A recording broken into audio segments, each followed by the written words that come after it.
you've got to give them something to talk about. What do they talk about when they come and see you? Very good question. So the number one reason I always kind of joke when people first came to see me is they don't know what an osteopath is. Okay. They had it in their benefits and just wanted to be able to see what it was. Word of mouth. Is there any better form of advertising, right? No. When pain gets to a point where it stops you doing something that you love, that's when it becomes a nuisance. And it's not so much the pain, it's the pain is stopping you from doing that activity. So what can we do to making sure you get back to that activity?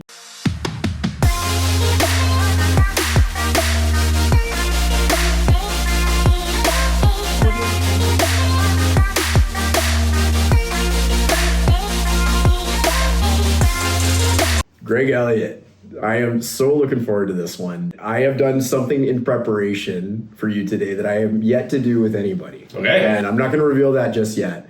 But one of the reasons I'm so excited to have you here today is in our pre-call that we do to bring people onto the Best of White Rock. You just kind of unearthed this whole system and network of what you've built in how you're able to take care of people and help them get back to health or help them get maximum performance out of what they're doing that I just thought was so cool.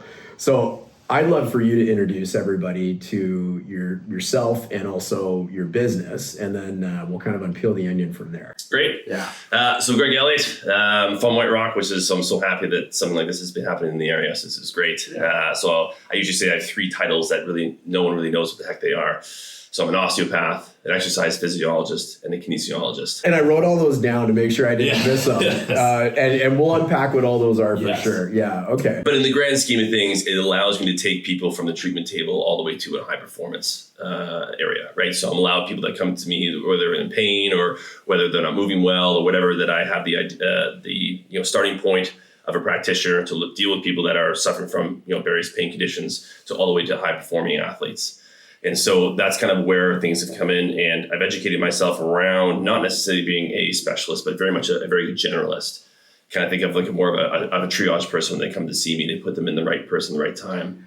And that's kind of where Altius kind of started, where it's an interdisciplinary clinic in White Rock that has a bunch of different practitioners, and we really try to work as a team to be able to kind of solve more difficult solutions. Yeah, well, and so you've got these 3 hats, but you've also got this other hat of being a business owner. So you brought this really incredible team of people together, and it all the whole kind of theme revolves around health, recovery, performance, right? Yeah. So can you unpack, like just even get started, tell me about the team that you've got at Altius, and then we'll kind of go from there.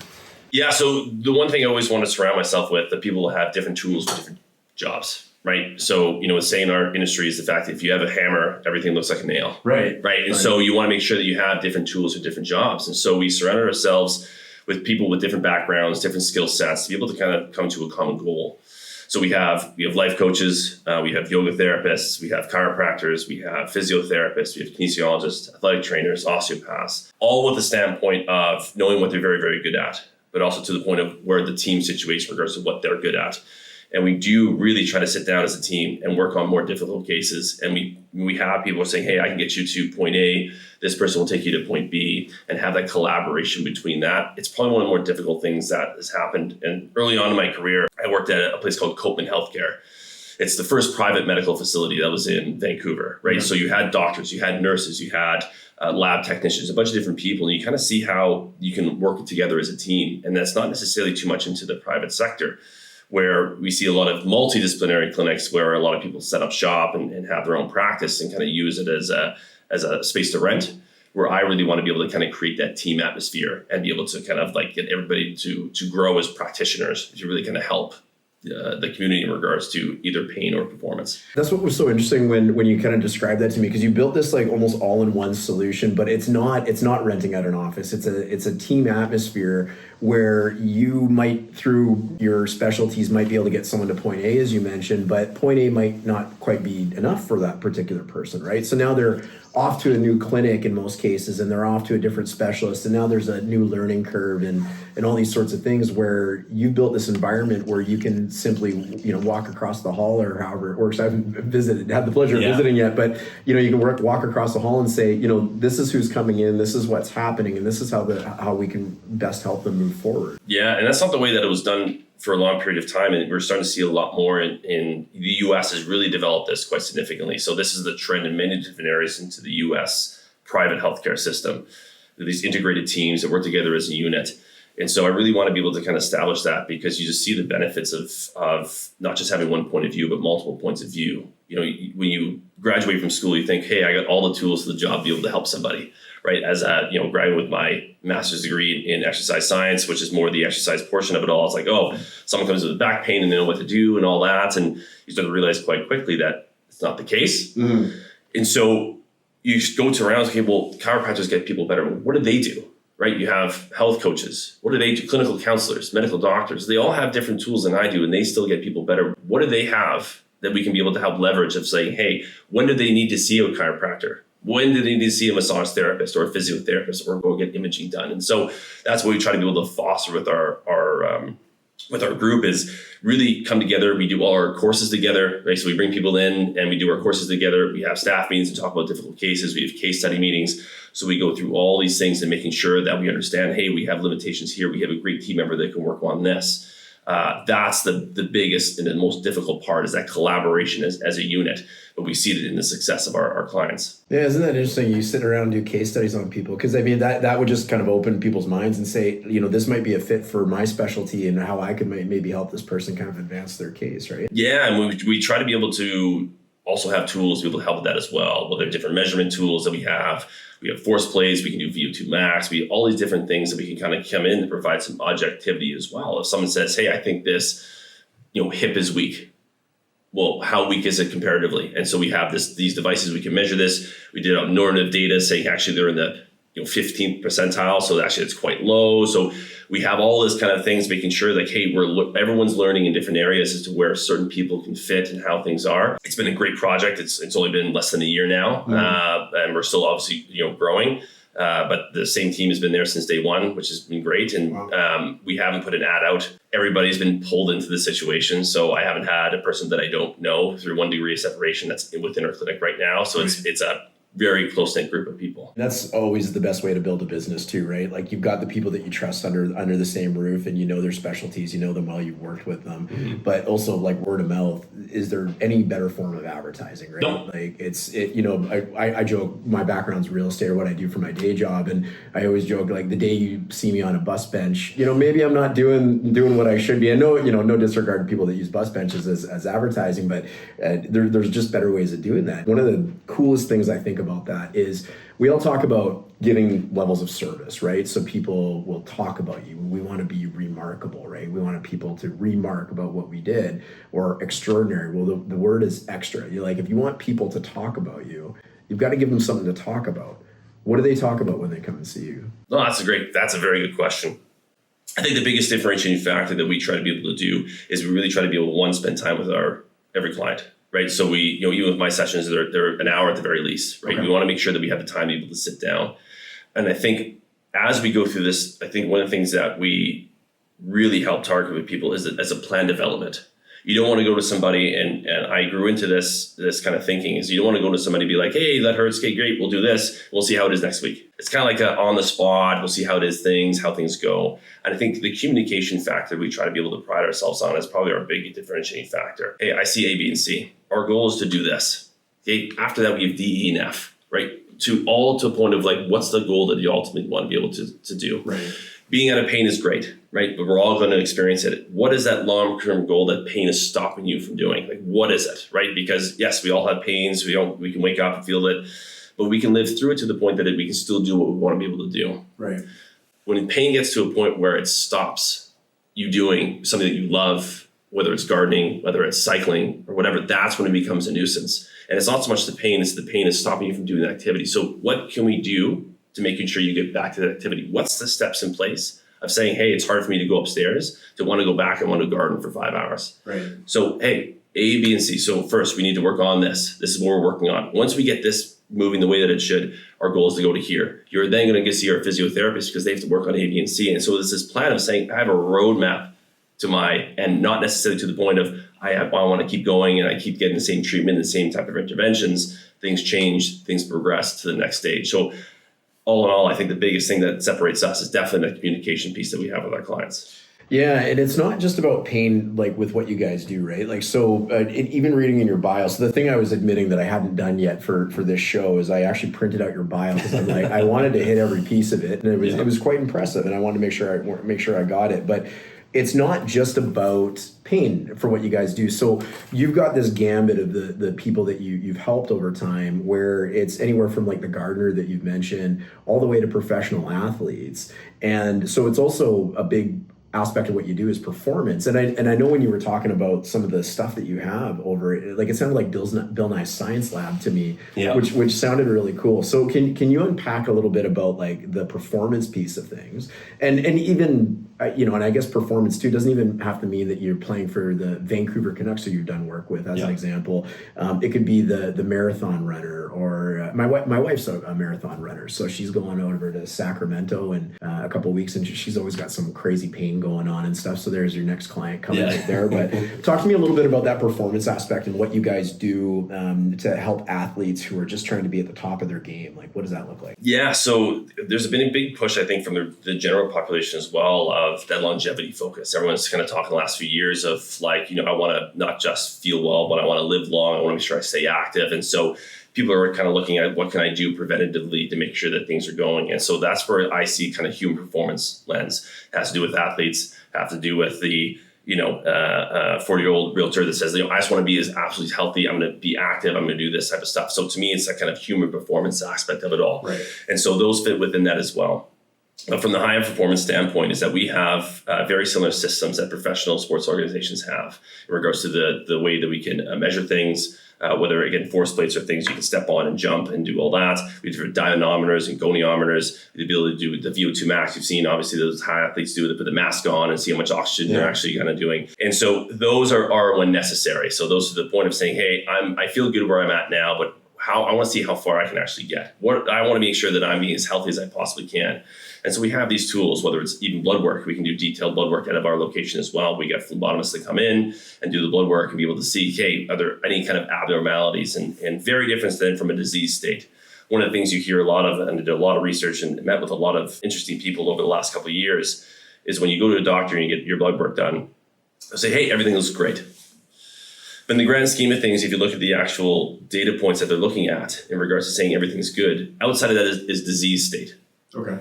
Right. So that's where 95% confidence interval, 95% of the population fits within those norms. Okay. When you're dealing with people that are high performing, 95% confidence is not good enough. They don't want to be in the outside. They want to be, what's the 1% doing? Right. Where should I be rather where shouldn't I be? And so those ranges are where I shouldn't be.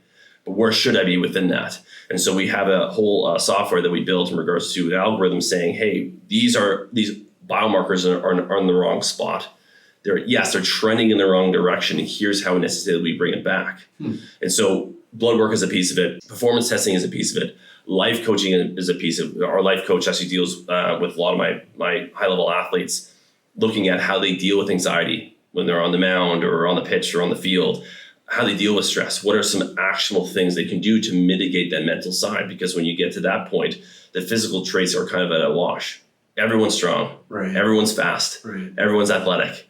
How do we deal with the mental side of things and making sure you perform at a high level on a day in and day out basis? So we have a lot of mechanisms depending on which direction we need to be able to go, whether it's a strength level athlete or endurance level athlete, with all the home of making sure that health is a priority. I love that the mindset piece of it, because that's such a piece that's missing for a lot, and actually probably just even in people in pain, I would assume too. Like, you can come in and get all the treatment and all the exercises to go take home, but it's not going to do anything for you unless you have the mindset that you actually want to be an active participant in helping yourself get better, whether that's to avoid the pain or whether that's to be the best, athlete that you can be. I'm so curious, like, how do you see this opportunity in White Rock to bring all of these incredible people together, just to give this opportunity to the community? Because it's like a walk-in, all-encompassing, even like the mindset and the yoga, and like there's so much to it. So where did you see that opportunity, and what made you recognize that? So again, you see the trends in the U.S. and in Vancouver. When I was there for over a decade, you definitely start to see that being able to build as well. So you start seeing it there, and so obviously being from White Rock and growing up here, I always wanted to go back home and see. So I kind of planted a seed, like, hey, is this something that would actually work in this area? I didn't know. So I started the process over the last couple of years, just kind of setting up shop in one place and kind of having a good network of people to refer to. So even though we don't have everything if there's something comes in when somebody has, I actually have a network around the area that I refer outside of our clinic as well to work on too. So I didn't know if it was going to work or not. And just like any kind of entrepreneur, you kind of go, well, I have an idea. Let's just see if it works. Mm-hmm. And so we were able to put that out there, and we had a lot of interest, and to the point where the opportunity presented itself as trying to be able to open something to try to grow and make it a little bit bigger. And so we finished in February. In February, we kind of said, hit the grounds running and let's see. And so far, we keep trending upwards. We keep getting busier. More practitioners that were 1 day a week are now 3 or 5 days a week and going forward. So I didn't know, but being in this area, talking with people, going to different events into the area, I think there was some sort of interest around that longevity or that kind of like, I just want to be healthy kind of piece. And I think there wasn't enough in the area from other practitioners that try to be able to try to tie it all together. As you said, we have a lot of physiotherapy clinics or a lot of these type of clinics, but is there one that we can be able to kind of all these professionals under one roof to be able to try to meet a common goal, to be able to help somebody? Yeah, that's so interesting.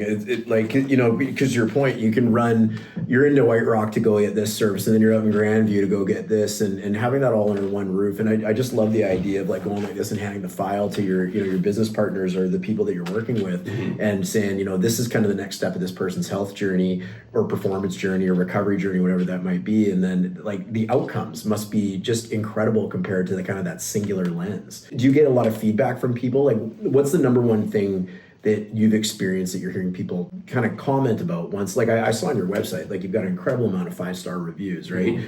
Those aren't easy to get. Yeah. Like people only leave reviews when they're either super pissed off or they're incredibly happy, right? So you've got a lot of incredibly happy people that you've obviously served well. Yeah. What's one of the number one things that you hear from people after they've been able to experience with you guys? The one goal, and emphasis is day one with my staff and everybody that comes in, whether it's the front desk, whether even the gym members that we're a part of and the staff that we have, is like when people leave there, I want to feel like, hey, Greg's got me.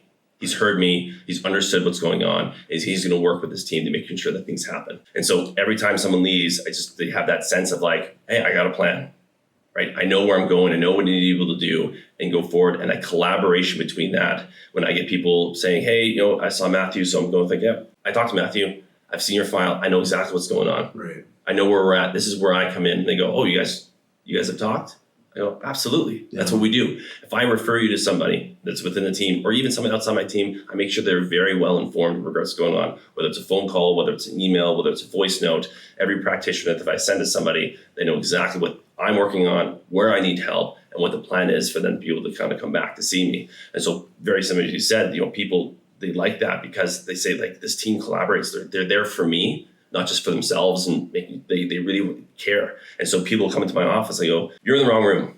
Mm-hmm. You need to see Matthew down the hall because it's exactly what his problems are. And I'll communicate with Matthew what I found and where I need help with, and I'll see what his opinions are. And he gets right back to me on what's going on, whether it's Dr. Noth, whether that's Tyler or other osteopath. We have that communication between everybody, and the person just feels heard. They feel taken care of, and they feel there's a plan going forward that's going to progress and be successful. Well, you said something earlier in the interview too, like when people come in, you said you spent an hour with them, and in the medical type realm of things, that is incredibly rare. Yeah, it's just this churn of like get them in, get them out.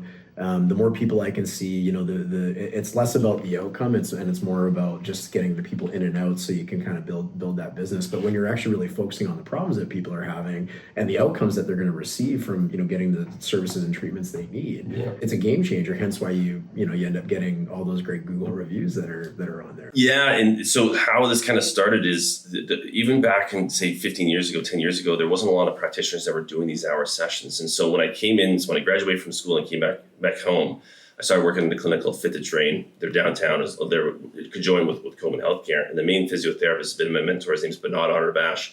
He's been with the Vancouver Canucks as well. So that's how we got in with a lot of their work. And he's with the performance staff right now. And he was the first guy to kind of go up when I need an hour. And when I first came in and started learning osteo, he goes, like, I think osteo is great for you. I'll help mentor you. And for about 2.5 years, every single new client that he ever had, I was in there with him within the sessions, and I saw how he performed every session as to like why he needed an hour to be able to explain things. Right. So to go through the health history, to go through the assessments and getting the game plan going and setting the expectations and going through the whole process, That was kind of the first instance. And now you start to see that trending more and more. And even to a point, like even now getting stuff within an hour is difficult. I need typically about 90 minutes. So I make breaks in between, making sure that I have the time to be able to go through everything I need to be able to go through, whether I need to refer out, whether refer in, whether it's just, letting people talk in regards to what they need. Someone that actually listen to them and saying, I know what your problem is, rather than saying like, tell me, like, just talk to me, get the things out you need to be able to get out, which a lot of people don't get heard very often. And when it comes to the medical system, people kind of rush to treatment right away. Hey, your back hurts. Let me take a look at that back, right? Well, why did this happen? What necessarily came on? What's happened in regards to your life? Any shifts or anything? And then stuff starts to be able to come out. So a piece of that communication piece is very, very huge. Establish that kind of connection and have that time to evaluate really what's going on. Not so much as just treating right away, but doing the assessment detailed enough to say, hey, this is where I think it's coming from because test A, B, C, D, E, and F kind of led me here. So having that piece, it's really hard to even stick to an hour in my first sessions. But it really, again, that communication that we have with that individual during that time really sets the stage of the success of them going forward because they have that detailed plan. Yeah, well, it's just so rare in that world that I think it's really neat that you're doing because you can't give the prescription until you know the cause, right? And it's such a backwards thing that a lot of people get when they go to a lot of these things. Now, you're not just a business owner. All right, so I am going to read this, as exciting as this is going to be for the camera people watching at home on YouTube. But so you're an exercise physiologist. Yep. And I'm going to get you. I know what these are, but I don't want to embarrass anybody watching. So I'm going to make sure that you break these down. A kinesiologist and an osteopathic practitioner. Yep. So physiologist. Yep. What that is they in school they bridge you to be a scientist. So understanding the physiology of exercise, physiology of movement, what necessarily happens within our internal structures as we do various things. If you start to be able to do strength training, what actually happens at the muscular or the cellular level that creates those adaptations? Right. What are those pathways that change? How do muscles actually grow? When you do endurance training, what is actually changing that you can actually go further, go faster, and how do you kind of formulate your training to make sure you're maximizing that output? So that's the kind of bridge to be a scientist. So that whole program was me in the lab, primarily validating devices or doing different studies and tests. And so that's what exercise physiology is. That is only feeding my image of you having like the Bill Nye Science Lab over there, just so you know. Okay, kinesiologist. Yeah, that's more the biomechanics side of things, how the body moves, how it's supposed to move, how much is the hip supposed to rotate or turn, neck, back, and how do we get you back to full function? How do we go from you being in pain to rehabilitate various injuries using exercise as our primary means of intervention? Okay, and then osteopathy or osteopathic practitioner. Yeah, and this is just the way I've explained it to most people is everyone goes, what the heck is osteopathy? And you've had obviously Suzanne and her group in regards to white osteopathy here. How you found the show? Yeah. Yes, phenomenal. Cool. Yeah, they're great practitioners. They were great. And how I explain it is just another form of manual therapy, right? It's a hands-on treatment that you do.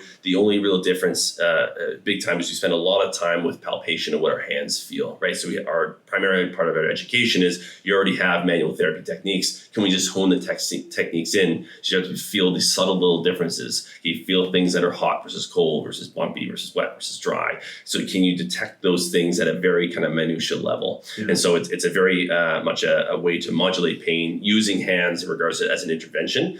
And so that's where the pain piece comes in for a lot of people. So I know you did your Master of Science in Exercise at Bloomberg University of Pennsylvania. Yep. I'm just thinking like they must love you because you obviously pay your bills over there because you're a very educated guy. So you've also worked you've worked in hospitals, universities, clinics, fitness facilities, and sport teams across Canada, the US, and around the world.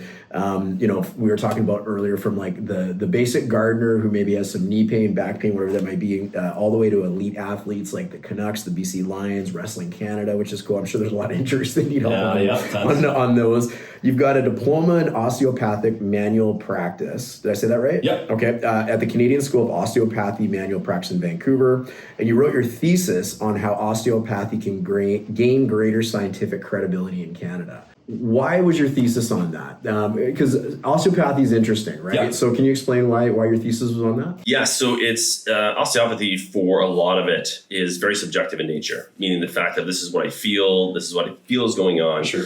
And so it has to do with palpation. The difficulty with palpation from a scientific evidence standpoint is that we can have 10 osteopaths in a room, we'll find 10 different things. Okay. So it's called intra-rater reliability between practitioners. It's not a lot of reliability. I think something's tight, this person does, and this person thinks this is the problem. So there's not a lot of consensus around if we just sort of palpation. The difference is that within myself is that I'll find the same things over. So intra-rater reliability with myself, I'll find a lot of commonalities in regards to what I find from time to time. Because of that, there's a lot of people claiming obviously what we do is pseudoscience, because there's not a lot of scientific evidence of saying, hey, we work on a specific organ or a structure, it frees up, people feel better, right? It's very subjective, right? So a lot of research has been very subjective. Yes, I feel better. So when we go to a point of that with osteopathy, if we mobilize a structure, whether it's a shoulder, whether it's a intestine, whether it's anything from that perspective, I go, okay, well, what should happen that is we know scientifically will provide evidence? And so I went through various things, both objective and subjective measures, saying if we do something that we claim that we're doing, what's a gold standard measurement for us to say, hey, we actually made that change? Right. And so one of the biggest things that came out of that was more range of motion testing, which we don't do a lot of in our own profession. So I said, at least to the point, we should teach a little bit to the point of like a test, intervention, and retest at the end. So I said, that's one way for us to kind of build a scientific credibility, whether in science or within practice, is saying, hey, your shoulder doesn't move very well. I do an intervention on your toe, which we say everything's connected. The shoulder moves better. At least it's some sort of outcome measure of saying, yes, it does feel better because it's range of motion, not what my hands feel, saying, hey, that feels a little bit better. Right. So I wanted to kind of build that science side of things. So like, how can we say that our interventions are actually providing benefit? So that's where that thesis came in, and just be able to build that out. That's super interesting. You know, I always love asking the question, like, if there was one thing that you could wish that everybody knew about what you do, and you've got various, specialties, obviously, but if there's one thing that you could love that everybody to know, grab them by the shoulders and just say, if you understood this, your life would be better, or you better understand what I do, maybe. Yeah. What might that be? Yeah. The one thing is most people think that physical ailments are a physical problem purely. Right. So it means to the point that you come in with a back pain, that it's a back problem. The more and more we understand about pain science and pain research, where it is very much that kind of holistic model. And that's why the interview is so critical, where people come into me where I do have various interventions that can help people with pain, but you never know who's going to walk through your door.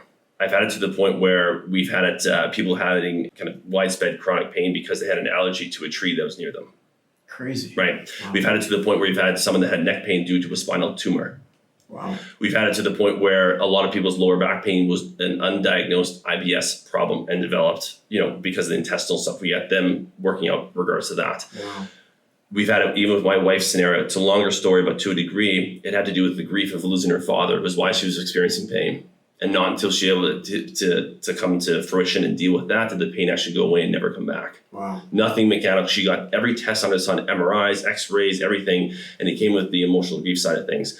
And so when people come to see me, my main hope is, can I point you in the right direction, whether it's with me or somebody else, to start to give you that healing process of whatever that is in that need. That's why the time is so important. Because when people walk in, I really don't know what is going on. Through the experience that I've had in the last decade of individuals, it's a wide range of things. I want to make sure that if you're spending time with me in this room, you're not wasting time, you're not wasting money, that it is the exact reason you're in the right room for me to be able to address the right problem. Yeah. I want to make sure. So the one thing that I hope people know is the fact that I really try to make sure that I point people in the right direction, whether with me or somebody else, to be able to start that healing process, that in the right journey, and start to investigate a little bit more of the right path. That's so awesome. That's such a great answer. It's it's that whole symptom versus cause, right? And just really understanding why people are there in the first place, and what the root cause of that is, and how you can investigate it and get it further. I'm curious, what would you see as the top reason that you see people, and what's the reason not only you see them, but what are they doing that they could avoid? So the number one reason, I always kind of joke when people first came to see me, is they don't know what an osteopath is. Okay. They had it in their benefits. I just wanted to be able to see what it was. So that was the first thing. They're like, I had no idea, right? So people walk in, no expectations, right? I always say it's the benefit of having an osteopathy, because people will walk in. It's not like you're expecting a massage.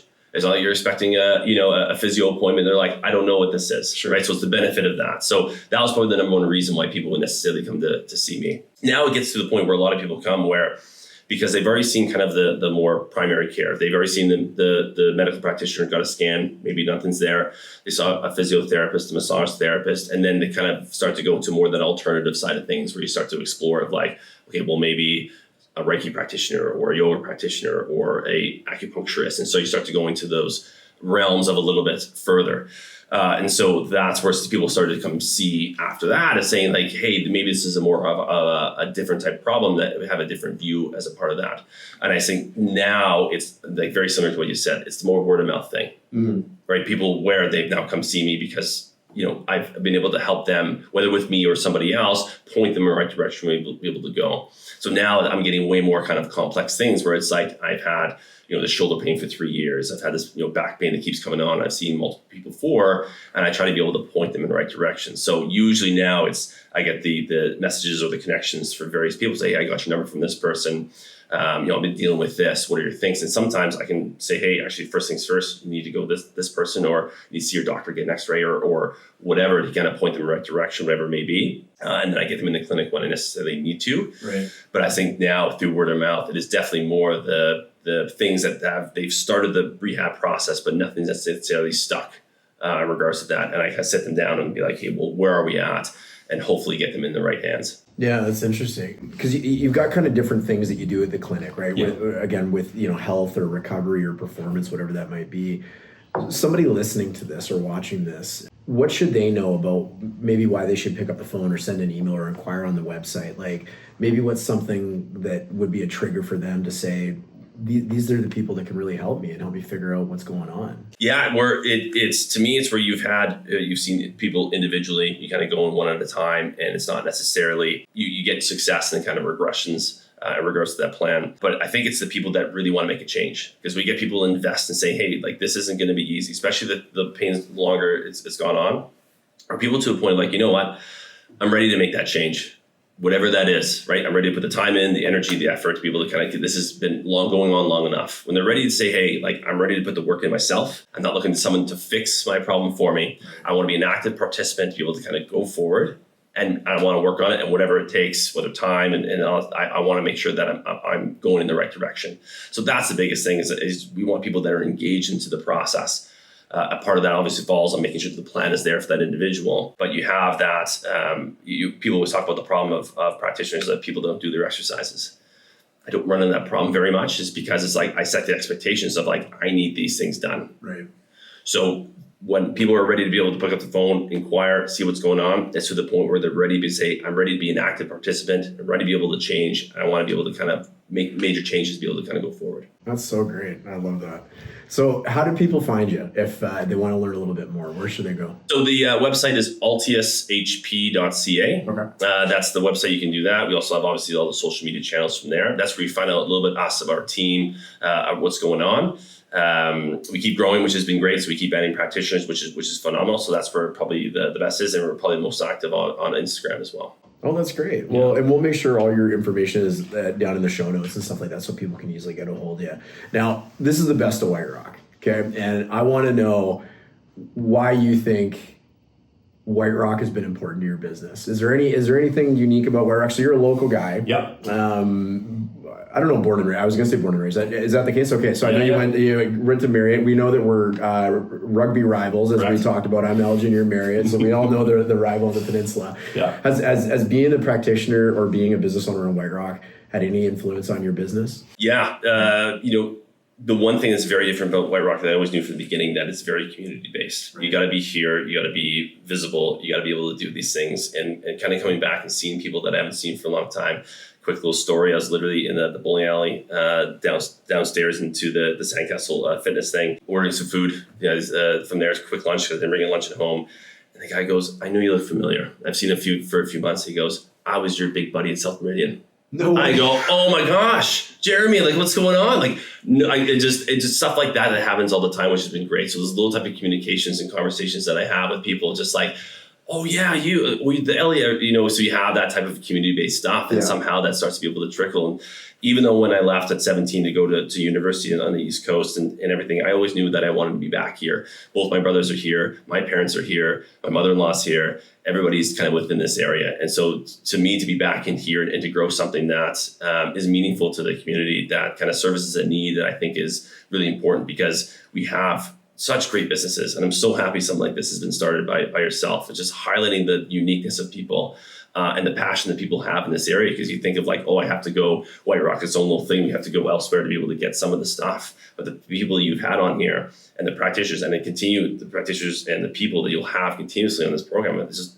showing what White Rock has to offer, that you don't have to go anywhere else. The community here is small. It is kind of tight knit. But to me, it's I wouldn't have gone anywhere else, right? So when I came back, I'm like, I'm coming back. Like, this is where I want to be able to be and have my family and grow up. And it's been so important for me to be able to have something here and having a business that people actually want to engage with, and having that. And even one of our practitioners, Dr. Mike Herwig, has been in this area for 20 years. Yeah. And he loved kind of the direction what we're doing. He actually shut down his practice and moved and came in with us in regards to this, because it's like, it's a community-based people. Everyone's from the area. Everyone lives within the area.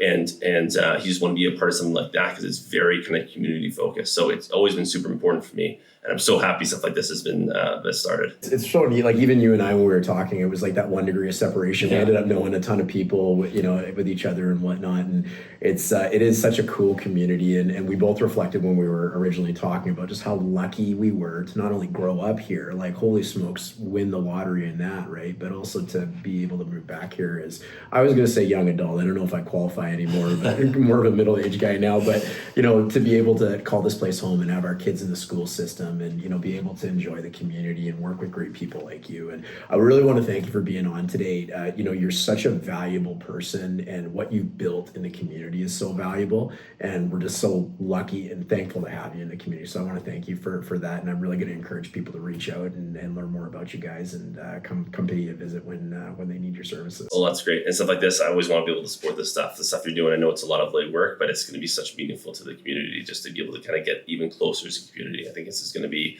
awesome for everybody involved. No, it's kind of you to say. I appreciate that. Well, thank you so much. It was a pleasure. Yeah, thank you.